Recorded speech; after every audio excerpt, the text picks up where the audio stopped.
Olá, é com grande prazer que nós estamos aqui reunidos entre amigos para conversarmos alguns assuntos interessantes que digam respeito à palavra de Deus, à Bíblia. E mais uma vez estamos juntos aqui, né, Leonardo, para conversarmos um pouco acerca do tema de hoje, que é sobre a Bíblia, sua relevância e sua pertinência.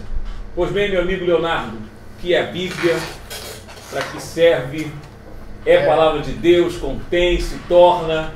Se aprover a oportunidade, a gente vai estar conversando, falando acerca dessa maneira de entender a Bíblia. Não é muito fácil falar das Escrituras.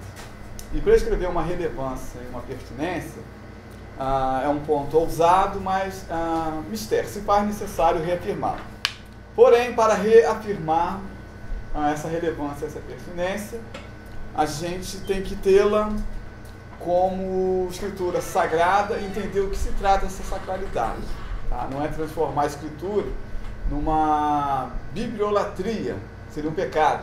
Nós temos que entender o que encerra a sua mensagem, compreender essa mensagem e tentar torná-la viva como, em realidade, ela o é. O que seria essa bibliolatria, no caso? Isso a gente aí é pular nosso tema proposto. Eu diria que é aquela visão fechada, onde nós vamos entender o livro, e falar do livro, à guisa do que aconteceu na atitude farisaica, principalmente, censurada por Jesus, e o apóstolo Paulo vai trazer esse tema em 2 Coríntios, ficou tão preocupado em se submeter à literalidade, não sei se o termo literalidade, literal, pode ser, não pode? Pode, caber. A literalidade, e acabou se enrijecendo aquilo, a sua mensagem maior. Por que parece a gente faz isso? Por exemplo, quando nós pegamos as Escrituras e queremos fazer com que a sua autoridade ela venha resultar dela não conter erro, errância, nós enveredamos por esse caminho.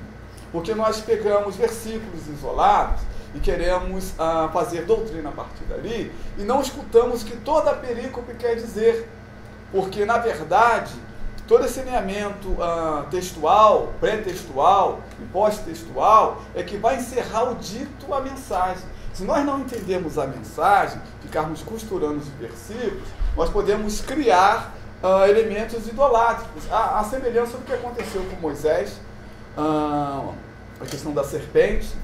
Isso comumente acontece. Por que eu falei da questão da inerrância? Porque todo postulado reformador, e Lutero ia falar isso com muita propriedade, ele vai entender que a autoridade das Escrituras ela está tão somente na capacidade de testemunhar a Cristo. A sua mensagem, entender essa mensagem, que é o ponto nevrálgico da questão. Então Jesus seria o centro da revelação. Mais ou menos por esse caminho. Quando eu falo de bibliolatria, é porque nós podemos defender uma série de coisas que a Bíblia não se preocupa. Por exemplo, a questão da criação. Será que a Bíblia tem uma doutrina da criação na forma como é defendida, principalmente por aqueles que nós chamamos de fundamentalistas, não desrespeitando em nenhuma sorte?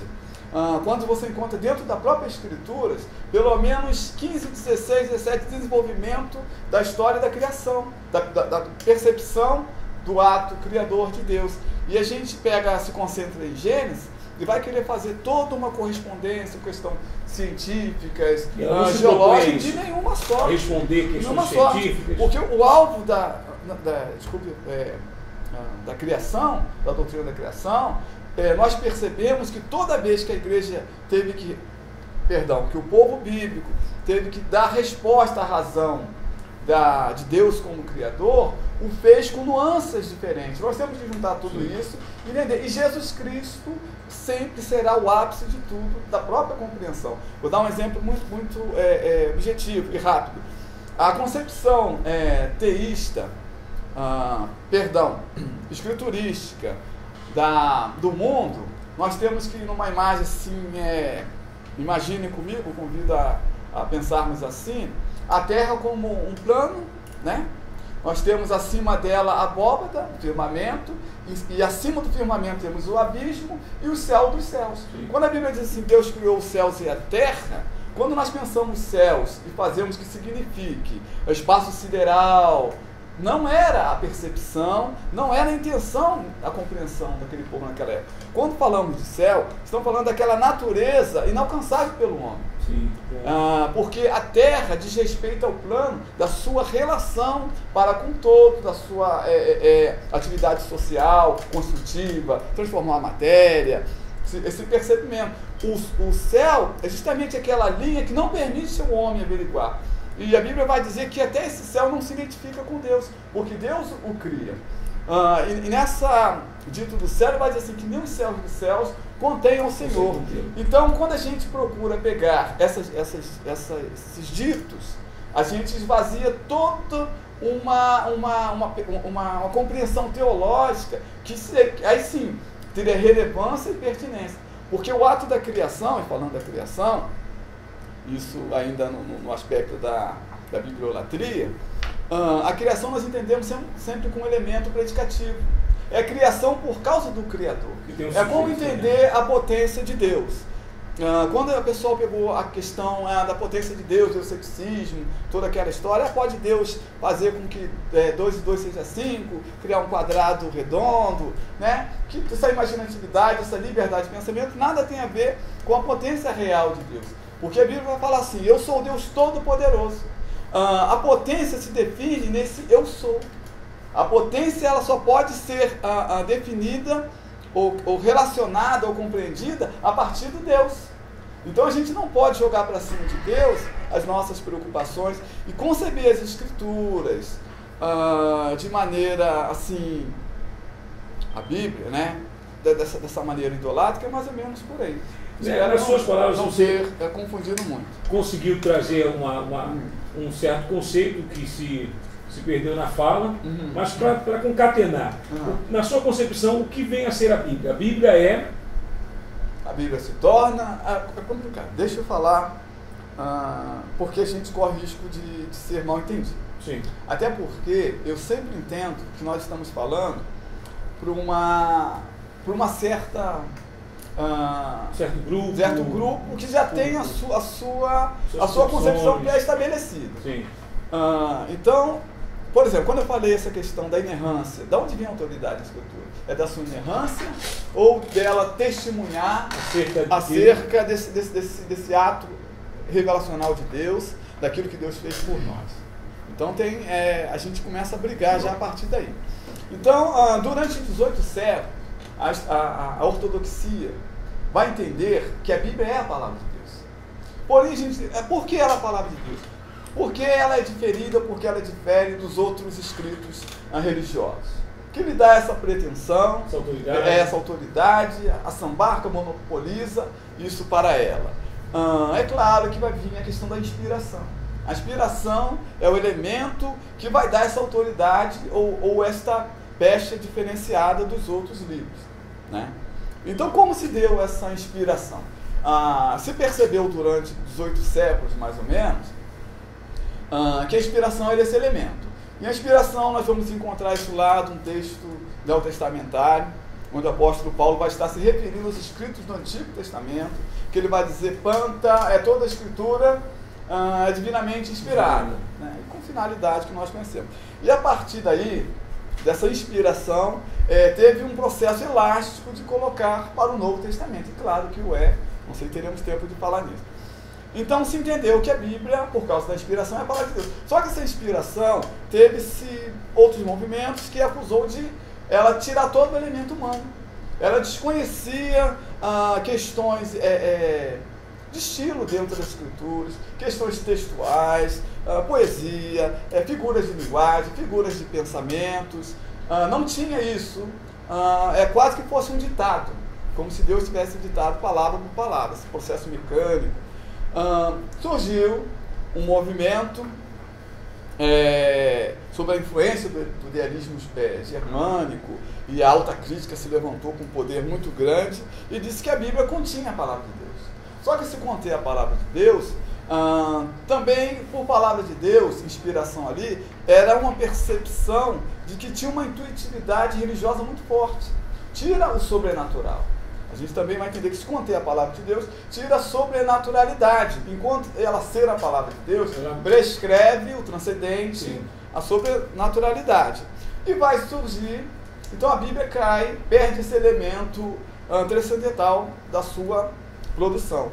Vai se levantar um outro movimento chamado de neo-ortodoxo, sob a influência de Kierkegaard, do existencialismo, bem Calbart, Bultmann, e vai dizer, principalmente Calbart, que a Bíblia sim, ela fala ao homem, só que ela fala de uma maneira do encontro entre o homem e esta palavra. Quando esta palavra se encontra com o homem, se é dirigida naquele momento para aquela pessoa, ela se torna a palavra de Deus. Esse movimento é muito interessante.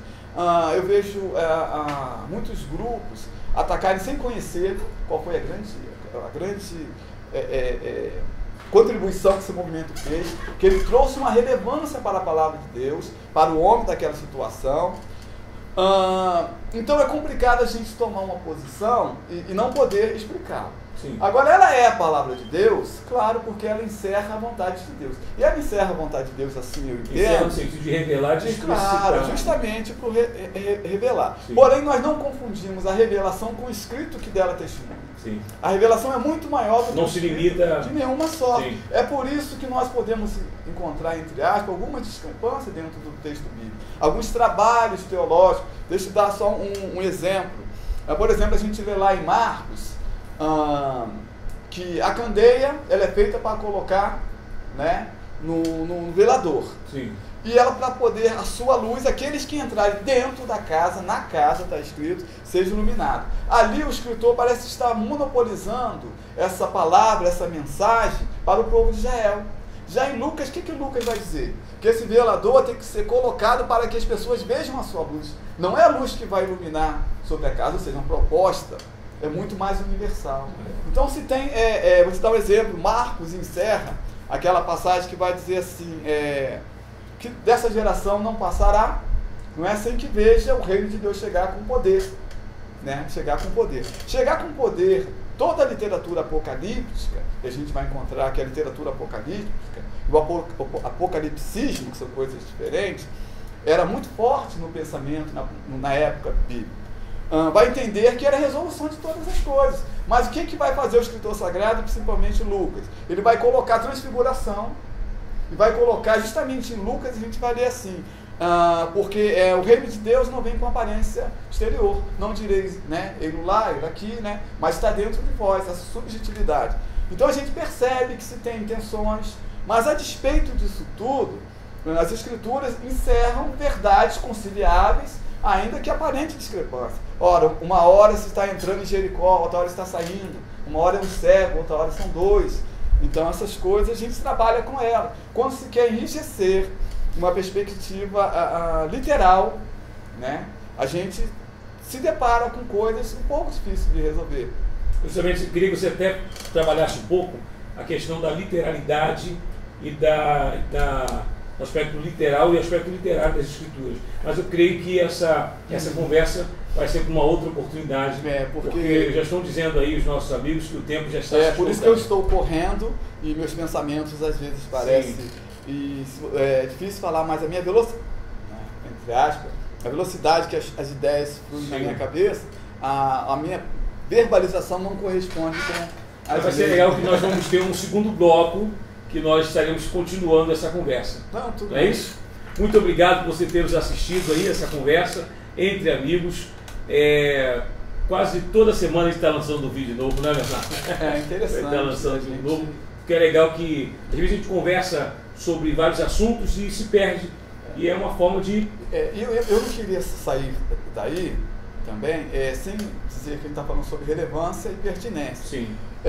Quando eu estudei o CETA10 com o reverendo Paulo César Lima, um homem de Deus tremendo, uma sumidade teológica, e ter o privilégio de ouvir aquele homem, o privilégio de crescer, de sair da inércia. O pastor Paulo César contribuiu muito para o meu despertamento de fazer teológico. E ele, numa certa aula, ele trouxe que nós precisamos redescobrir a palavra de Deus como palavra de Deus. Então, a Bíblia é a palavra de Deus, sim. E ela se torna também, porque quando ela encontra. Agora, contém, eu já tenho um pouco de reservas, né? De reserva em relação a isso. Deus abençoe a todos, um abraço entre amigos.